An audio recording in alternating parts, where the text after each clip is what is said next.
তামিমকে রেখে ভারতের বিপক্ষে টি-20 সিরিজের জন্য 15 সদস্যের দল ঘোষণা করল বিসিবি। ফিরলেন মিরাজ, দলে নেই সাকিব আল হাসান। এই নিয়ে বিস্তারিত জানতে হলে ভিডিওটি না টেনে শেষ পর্যন্ত দেখতে থাকুন।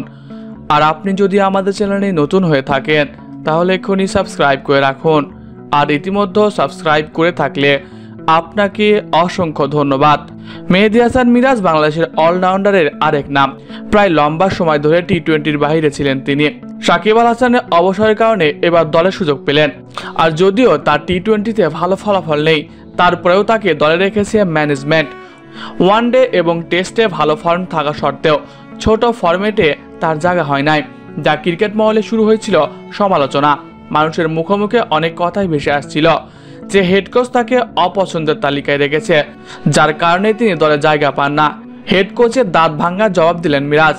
বছর ঘুরতে না ঘুরতেই দলে সুযোগ পেলেন মেহেদী হাসান মিরাজ।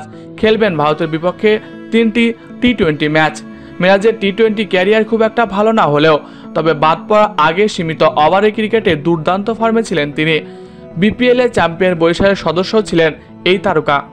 তবে টি-20 সিরিজে মিরাজের ফেরার বিষয়টি নিশ্চিত করেছে বোর্ডের নির্ভরযোগ্য সূত্র।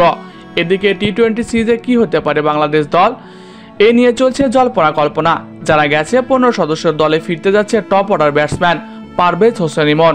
সৌম্য সরকার তার জায়গা করে দিতে পা ফেলতে চলেছেন। এছাড়া বাহাতি স্পিনার রকিবুল হাসানকে দলে দেখা যেতে পারে। 6 অক্টোবর মধ্যপ্রদেশে গোয়ালিয়া অনুষ্ঠিত হবে বাংলাদেশ ও ভারতের প্রথম টি-20। পরে দুটি ম্যাচ যথাক্রমে 9 এবং 12 অক্টোবর দিল্লিতে। বাংলাদেশের সম্ভাব্য টি-20 স্কোয়াড যেমনটা হতে পারে: নাজমুল হোসেন শান্ত, লিটন কুমার দাস, তানজিদ হাসান তামিম, তাওহিদ হৃদয়, জাকের আলী অনেক, মাহমুদুল্লাহ রিয়াদ, শেখ মাহাদি হাসান, রিশাদ হোসেন, তাসকিন আহমেদ, মেহেদী হাসান মিরাজ, রকিবুল হাসান, মুস্তাফিজুর রহমান, শরীফুল ইসলাম ও তানজিন হাসান সাকিব।